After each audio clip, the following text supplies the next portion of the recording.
3 واقعے ہوئے تھے. ایک تو کشتی کو چاک کیا ہے خضر علیہ السلام نے، دوسرے لڑکے کو مار ڈالا، اور تیسرے لمبی چوڑی دیوار مفت میں سیدھی کر دی. انہیں تینوں پر اعتراض ہوا تھا. تو اب اس کا مطلب بیان کیا. تو ایک تو کشتی کو کیوں چاک کیا، وہ اس لیے کہ ایک جابر بادشاہ تھا، وہ ثابت کشتی سالے کشتی پاتا تو اس کو چھین لیتا تھا، تو اس کو عیبدار کر دیا تاکہ نہ چھینے، محفوظ رہے. اب لڑکے کو جو مار ڈالا تھا تو اس کے بارے میں بتایا. اب لڑکے کا نام کیا تھا، تو یہ کشاف کی عبارت ہے کہ اس کا نام حسین تھا، لیکن اور بھی آیا ہے. بخاری میں ہے کہ اس کا نام جہسور تھا، اور بخاری کی روایت میں حیسور آیا ہے اور حیسون، اور ایک روایت میں جنسور. تو اس کے یہ لیکن لڑکا تو اس کے ماں باپ ایماندار تھے، مومن تھے، تو ہمیں اندیشہ ہوا کہ وہ ان کے اوپر سرکشی اور ناشکری کو ڈال دے. تو اب یرحقہما طغیانا و کفرا، تو رحقہ یا رحقوں کو مانا تو مشقت میں پڑھنا ہوتا ہے، رحقہ مشقت میں ڈالنا. تو یہاں 2 تفسیر کی ہے طغیانا و کفرا کی، یعنی سرکشی کا مرتکب لڑکا ہوگا، ایسی ناشکری کا مرتکب لڑکا ہوگا، اور اس سرکشی اور ناشکری کی مشقت ماں باپ پر ڈالے گا. ایک دوسرے یہ ہے کہ ان کو خود سرکشی اور کفر میں مبتلا کر دے، اپنی بیماری ان تک پہنچا دے. تو اس کے لحاظ سے یہ تفسیر ہوئی کہ ان کے اوپر سرکشی اور کفر کی مشقت کو ڈالے، یعنی یہ خود سرکشی اور کفر میں مبتلا ہو جائے. تو یہ ان دونوں کو پہلے کہا ہے، ان دونوں کو ذکر کیا ہے پہلے، وہ کہ سرکشی والا لڑکا اور ناشکری والا لڑکا. فخفنا یہ خشینہ کی تفسیر ہوئی. یرحقہما کی تفسیر کے ایغشی الوالدین المؤمنین طغیانا علیہما و کفرا لنعمتہما.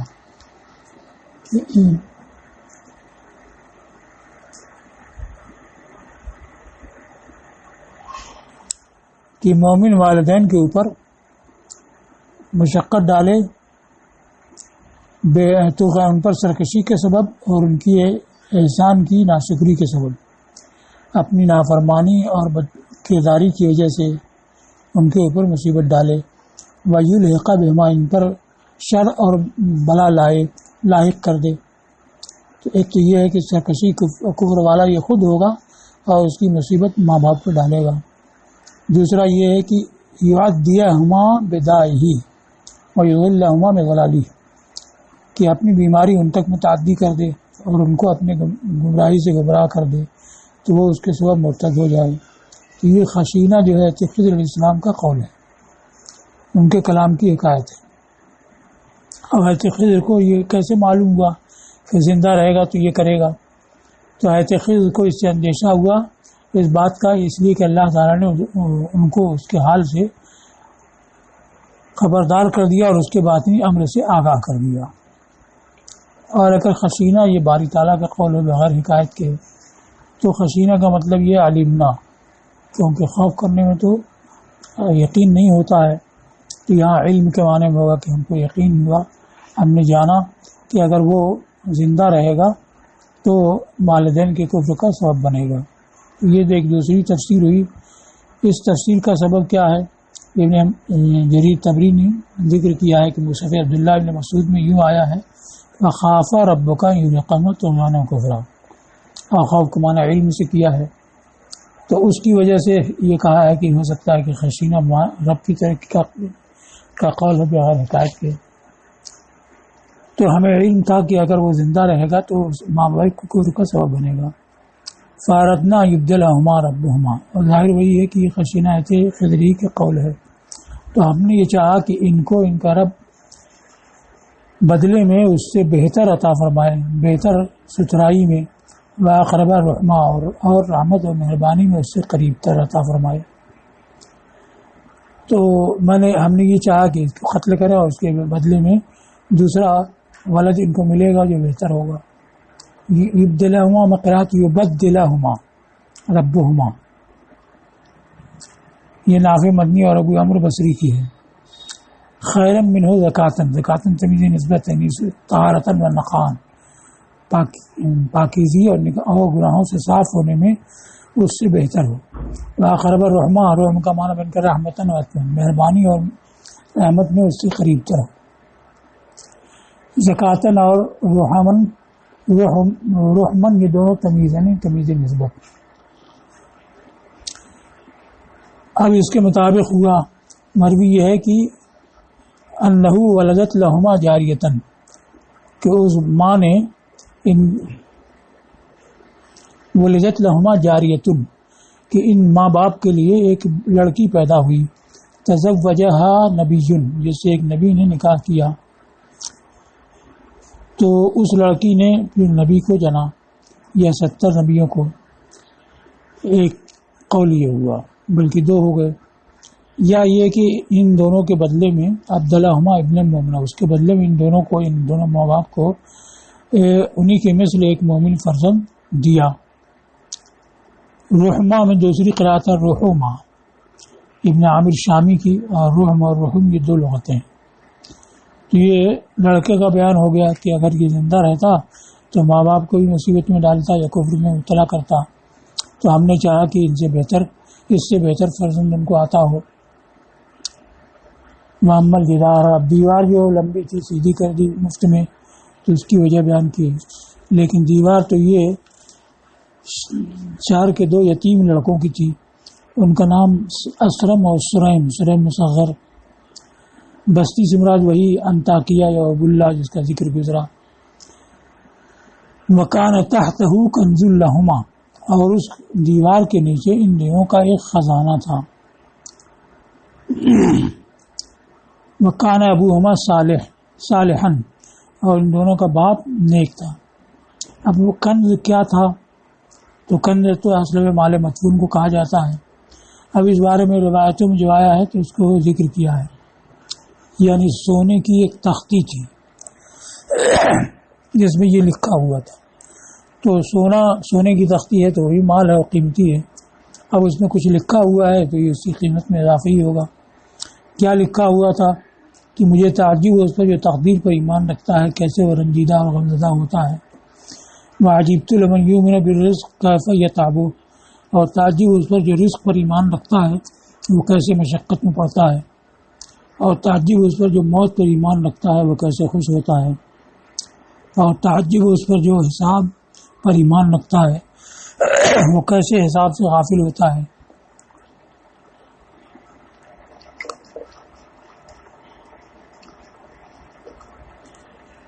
وعجبت لمن يعرف الدنيا وتقلبها بأهلها كيف يطمئن إليها، اور مجھے تعجب اس پر جو دنیا کو اور دنیا والوں کے ساتھ اس کی گردش کو پہچانتا ہے، وہ کیسے دنیا کے ساتھ مطمئن ہوتا ہے، قرار پاتا ہے۔ لا الہ الا اللہ محمد رسول اللہ، یہ اس میں لکھا ہوا تھا۔ یقن سے مراد مال مدفون من ذهب و فضہ، سونے اور چاندی کا دفن شدہ مال۔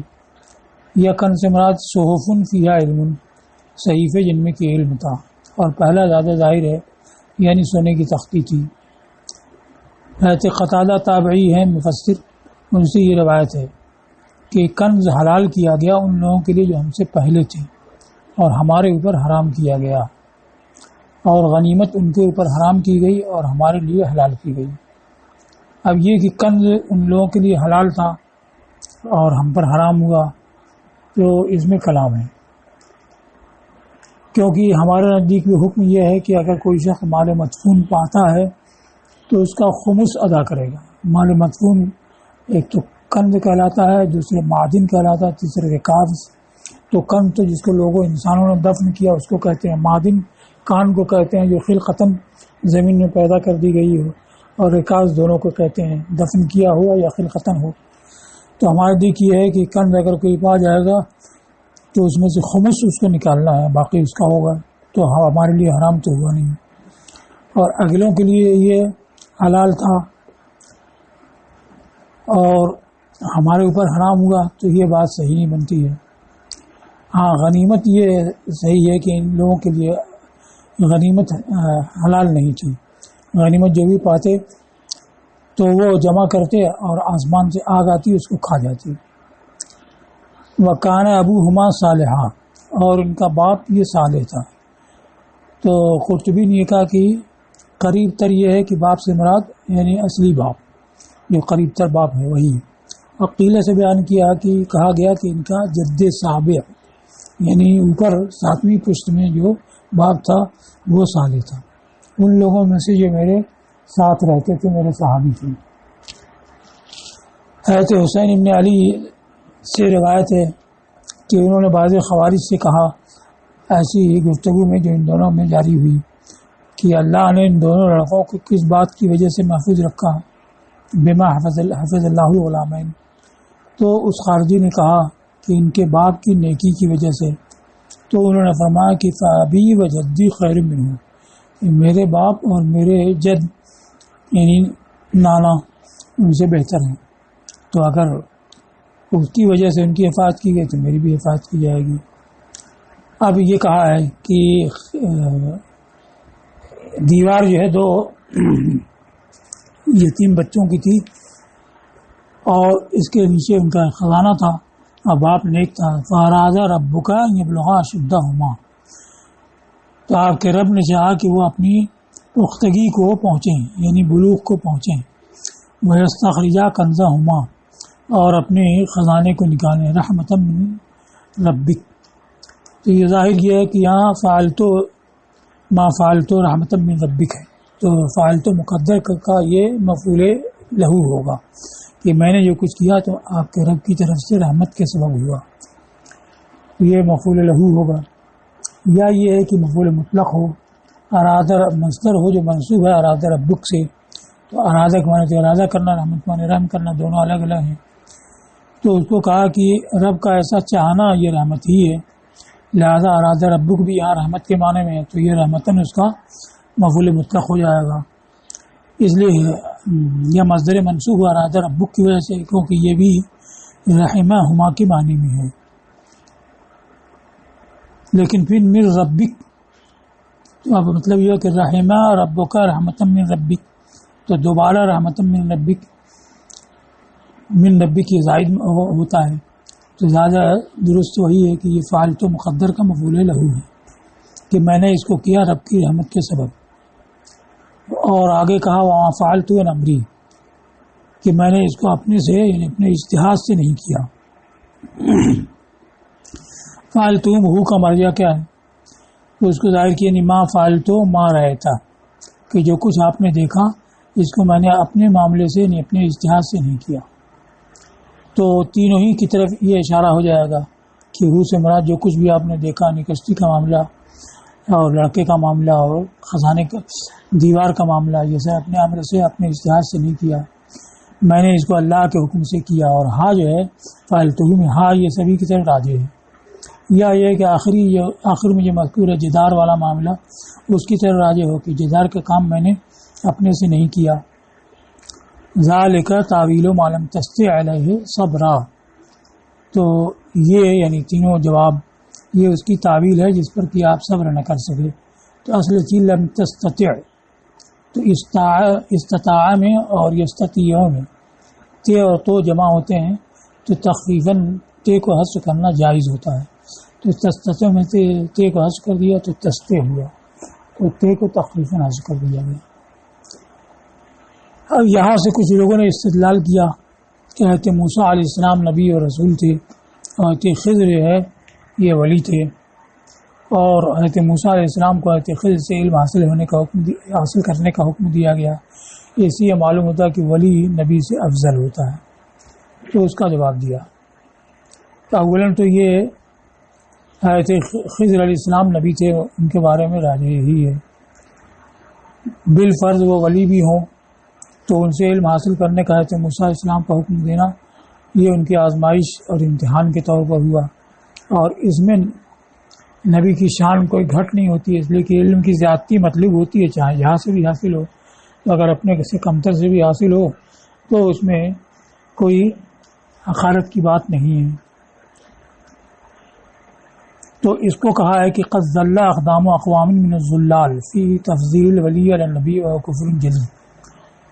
اور گمراہوں میں سے کچھ لوگوں کے قدم پچھلے ولی کو نبی پر سے افضل قرار دینے میں، اور یہ ولی کو نبی سے افضل کہنا یہ کفر جلی ہے۔ ان لوگوں نے یہ کہا ہے کہ حضرت موسیٰ علیہ السلام کو خضر سے علم حاصل کرنے کا حکم دیا گیا اور خضر ولی ہیں، تو اس سے معلوم ہوا کہ ولی افضل ہے اور نبی مفضول ہے۔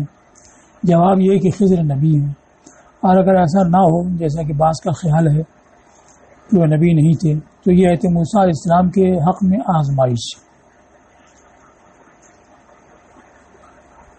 علاوہ اس کے اہل کتاب یہ کہتے ہیں کہ یہ موسیٰ ابن عمران نہیں ہیں، یہ دوسرے ہیں، موسیٰ ابن ماسان۔ اگرچہ یہ قول صحیح نہیں ہے، اس لیے کہ صحیحین وغیرہ میں حدیث ہے حضرت سعید بن جبیر سے کہ حضرت ابن عباس رضی اللہ تعالیٰ عنہ کے پاس ذکر کیا گیا کہ قصہ گو شخص نوفل نامی ہے، وہ کہتا ہے کہ یہ موسیٰ ابن عمران نہیں ہیں، تو انہوں نے فرمایا کہ کذب عدو اللہ، دشمن خدا نے جھوٹ کہا، تو یہ بات صحیح نہیں ہے۔ اور دوسری دلیل یہ ہے کہ حضرت موسیٰ علیہ السلام کا قرآن میں بہت سی جگہوں پر ذکر آیا ہے اور ہر جگہ وہی موسیٰ ابن عمران مراد ہیں۔ اگر یہاں پر ان کے علاوہ کوئی اور مراد ہوتا تو کوئی ایسی صفت ذکر کی جاتی جس سے کہ وہ ممتاز ہو جاتا اور معلوم ہو جاتا کہ وہ نہیں کوئی اور ہے، اور یہاں کچھ ایسا نہیں ہے، تو اس لیے معلوم ہوتا ہے کہ یہ وہی ایسے موسیٰ ابن عمران ہے۔ اب یہ کہ ولی افضل ہو جائے اس پر کہا ہے کہ یہ محال ہے کہ ولی نبی پر ایمان لانے کی وجہ سے ولی ہو، کیونکہ ہر مومن کے اوپر تمام انبیاء پر ایمان لانا ضروری ہوتا ہے، تو نبی پر ایمان لا کر کے تو وہ مومن ہوا، مومن ہونے کے بعد ولی ہوا، اور پھر جس پر ایمان لانے کی وجہ سے وہ مومن اور ولی ہوا وہ اس سے افضل ہو جائے، یہ ہو نہیں سکتا ہے۔ تو محال یہ ہے کہ ولی نبی پر ایمان لانے کی وجہ سے ولی ہو پھر نبی ولی سے کمتر ہو جائیں۔ اور رہا یہ کہتے موسیٰ علیہ السلام کو حضرت خضر سے علم حاصل کرنے کا حکم دیا گیا اور حضرت خضر نبی نہیں تھے، ولی تھے، اس قول پر کہا ہے کہ بلا غزازت فی طلب موسیٰ العلم غزازت الا من قصد، حضرت موسیٰ علیہ السلام کے علم حاصل کرنے میں کوئی نقص نہیں ہے، اس لیے کہ علم کی ذاتی مطلوب ہوتی ہے، تو وہ چاہے کمتر سے حاصل ہو، ذاتی اس کا فائدہ ہے، اور کمتر سے بھی علم حاصل کیا جا سکتا ہے۔ یہاں تک ہو گیا۔ اب اس کے بعد فرق بیان کیا ہے کہ پہلے قصے میں یعنی کشتی والے قصے میں حضرت خضر نے کہا فَأَرَدْتُ أَنْ أَعِيبَهَا، اور غلام والے قصے میں انہوں نے کہا فَأَرَدْنَا أَنْ يُبْدِلَهُمَا، اور جدار والے قصے میں کہا فَأَرَادَ رَبُّكَ أَنْ يَبْلُغَا أَشُدَّهُمَا۔ تو یہ پہلی جگہ اردتو اور تیسری جگہ اراد ربک اور دوسری جگہ اردنا، یہ فرق کیوں ہوا؟ تو کہا کہ پہلی جگہ اردتو ذکر کیا اس لیے کہ یہ یعنی کشتی کو چاک کرنا ظاہر میں بگاڑ ہے، اور یہ بگاڑ جو ہے خضر کا فعل تھا، تو یہ کہا کہ میں نے اس کو ابدار کرنا چاہا۔ اور تیسری جگہ فاراد ربک یبلغا اشدہما کہا کہ آپ کے رب نے چاہا کہ اپنی پختگی یعنی بلوغ کو پہنچیں، تو بلوغ کو پہنچنا اور خزانے کا نکالنا یہ اللہ کی طرف سے انعام محض ہے اور انسان کی قدرت میں نہیں ہے، اس لیے یہاں صراحتاً اراد ربک کہا، اور دوسری جگہ فاردنا کہا، اس وجہ سے انہیں لڑکے کو مار ڈالنا اس لحاظ سے کہ یہ فعل کے لحاظ سے تو افساد ہے اور تبدیل کے لحاظ سے انعام ہے، تو وہاں جمع کا صیغہ رکھا۔ اور زجاج نے کہا کہ فارادنا کا مطلب بھی ہے فراد اللہ عز و جل، ہم نے چاہا یعنی خدا نے چاہا، اور اس کے مثل قرآن میں بہت ہے۔ اب آگے ہے کہ ذوالقرنین کا قصہ ہے۔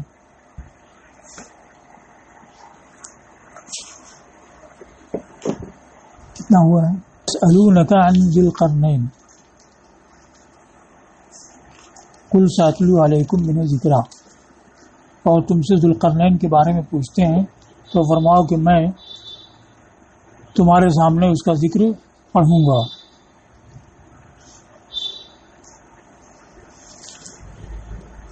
یسألونک اس کا فاعل ذکر کیا کہ یعنی یہود بطور امتحان کے اصل سوال بتانے والے وہی تھے، یا براہ راست پوچھنے والے ابو جہل اور اس کے دوست تھے، وہ ذوالقرنین کے بارے میں پوچھتے ہیں۔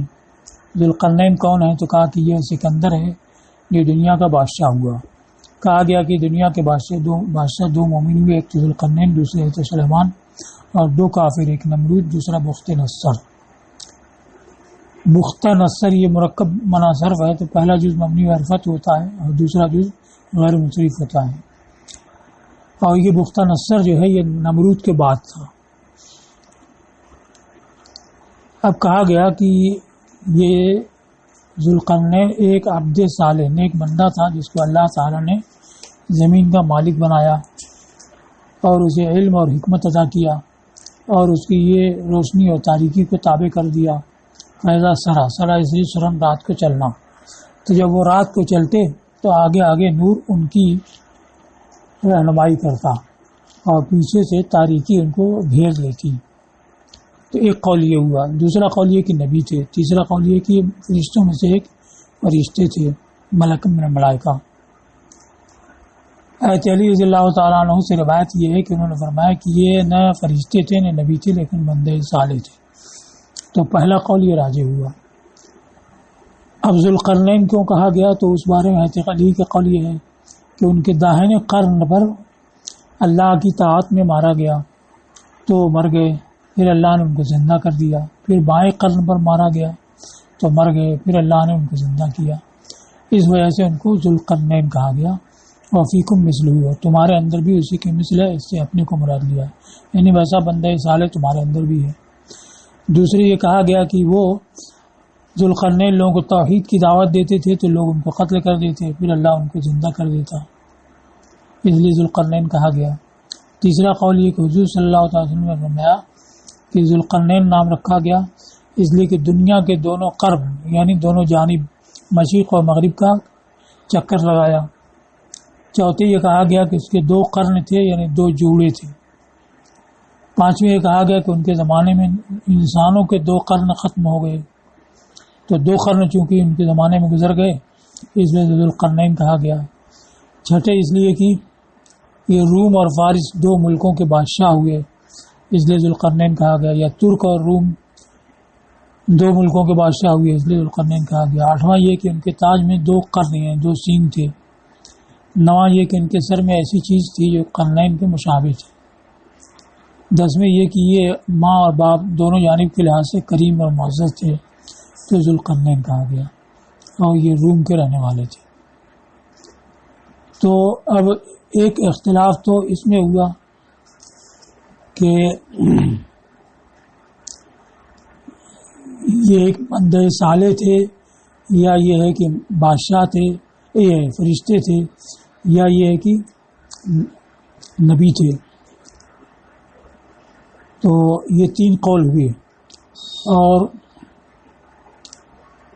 پہلا قول کہ بندے صالح تھے یہ ابن عباس سے ابن مردویہ نے روایت کیا. دوسرا قول جبیر ابن نفیر سے ابن ابی حاتم نے روایت کیا. اس بارے میں حضرت عمر ابن خطاب سے ایک اثر بھی مروی ہے. تیسرا یہ کہ بندے صالح تھے تو یہ مرفوعاً ثابت ہے.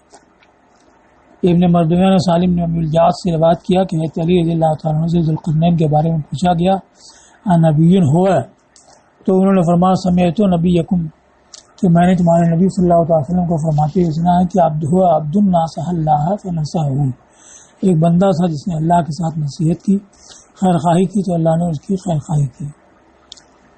اور دوسری بات ابن ابی حاتم کے حوث ابن حکیم نبی یہ ہے کہ نبی کریم صلی اللہ علیہ وسلم سے ذوالقرنین کے بارے میں پوچھا گیا تو فرمایا کہ وہ ملکن مسحل ارض بالاحسان، کہ وہ ایک بادشاہ تھا جس نے بھلائی کے ساتھ زمین کی سیر کی، اور یہی کہ بندے صالح تھے، بادشاہ تھے، یہی راجے ہے.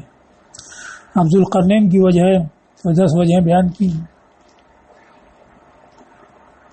تو پہلا کہ 2 قرنوں پر مارا گیا، دائیں قرن پر پھر بائیں قرن پر، یہ حتری سی روایت ہے اس لیے ذوالقرنین کہا گیا. اس کو ابن عبد الحکم نے فتوح مصر میں روایت کی ہے. دوسرا قول توحید کی دعوت دیتے تھے اور ان کو قتل کر دیا تھا پھر زندہ ہو جاتے، اس کا وہ شیخ ناظمہ میں روایت کیا ہے. نبی برقان علی یہ پہلے سے قریب ہے. تیسرا قول کہ حضور صلی اللہ علیہ وسلم سے یہ روایت ہے کہ سرکار نے فرمایا کہ قزنی دنیا کی دونوں قرنوں کا طواف کیا، اس وجہ سے ذوالقرنین کہلایا. تو تو علامہ حجر نے الکافی الشاف فی تخریج عادل کشاف میں کہا ہے کہ اللہ مجید و مرفوعا کہ حضور صلی اللہ علیہ وسلم سے مرفوع طور پر یہ میں نے نہیں پایا. اس کو دار قطنی نے مطلب میں عبدالعزیز ابن عمران عن سلیمان ابن سعید کی روایت سے امام زہری سے روایت کیا ہے. امام زہری نے یہ کہا کہ ذوالقرنین کو کہا گیا لأنه بلغ قرن الشمس من مغربها وقرن الشمس من مطلعها کہ چونکہ یہ سورج کے قرن تک مغرب کی جانب اور سورج کے قرن تک مطلع الشمس کی جانب پہنچے، اس وجہ سے ذوالقرنین کہا گیا. تو یہ امام زہری کا قول ہوا، سرکار سے یہ مروی نہیں ہے. اور اس کو در منصور میں امام زہری سے بتخریج ابن عبدالحکم فی فتوح المصر روایت کیا ہے، اور ایسے ہی ابو العالیہ سے روایت ہے. اب چوتھا یہ کہ دو جوڑے تھے اس لیے ذوالقرنین، ان کے سر میں دو جوڑے تھے اس لیے ذوالقرنین کہا گیا، یہ ہے قتادہ سے روایت ہے. چھٹا اور نواں. چھٹا یہ کہ ان کے یہ روم اور فارس کے بادشاہ ہوئے، اور نواں یہ کہ سر میں قرنین کے مشابہ کوئی چیز تھی. تو اس کو امام حمد نے زہد میں ابن منذر وغیرہ نے روایت کیا ہے کہ وہاب ابن منبہ سے کہ ان سے پوچھا گیا کہ ذوالقرنین کے بارے میں تو انہوں نے کہا کہ ان کی طرف وحی نہیں کی گئی اور یہ بادشاہ تھے. پھر پوچھا گیا کہ ذوالقرنین کیوں کہا گیا، تو کہا کہ اس میں اہل کتاب کا اختلاف ہے. بعد نے کہا کہ روم فارس کے بادشاہ ہوئے اس لیے ذوالقرنین کہا گیا، اور بعض نے کہا کہ ان کے سر میں قرنین کے مشابہ کوئی چیز تھی اس لیے ذوالقرنین کہا گیا. تو یہ 6 قول ہو گئے، اور 4 قول باقی رہے، خامس، سابع، ثامن اور عاشر. تو یہ کسی صحابی یا تابعی سے روایت نہیں ہے، بلکہ بطور حکایت مفسرین نے اس کو بیان کیا ہے، جیسے کہ امام راضی اور زمخشری وغیرہ نے. اب یہ ذوالقرنین تھے کون، تو تعین ان کی کیا ہے، تو عام طور سے سکندر کو بتایا گیا ہے. امام راضی نے کہا کہ یہ سکندر ابن فیلبوس یونانی ہے، لیکن خود ہی اس میں اشکال قوی ذکر کیا ہے کہ سکندر ابن فیلبوس یونانی یہ ارسطو کا شاگرد تھا، اور ارسطو یہ ہے مشرک تھا، اور اسی کے عقیدے پر سکندر بھی تھا.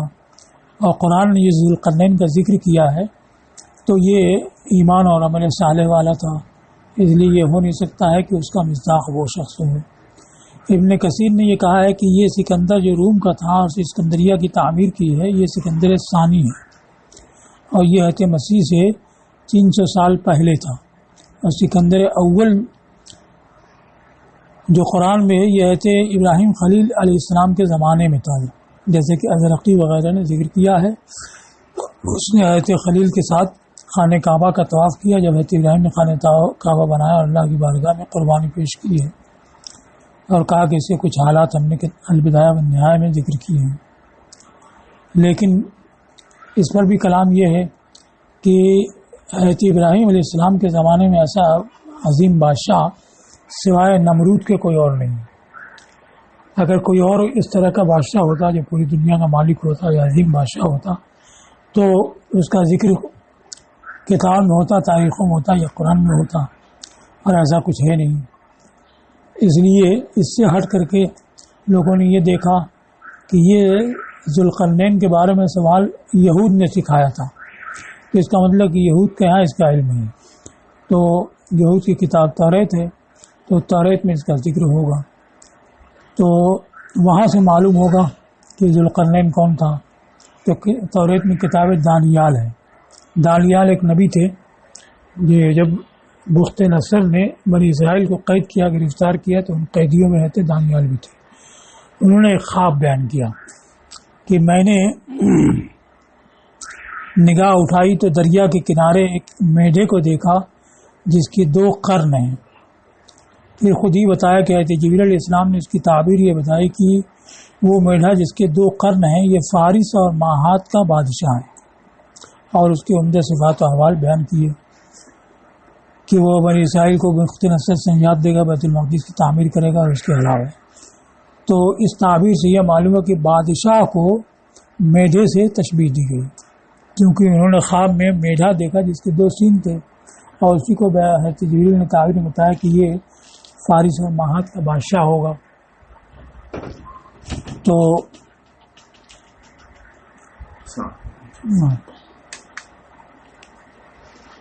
کتنا لیا؟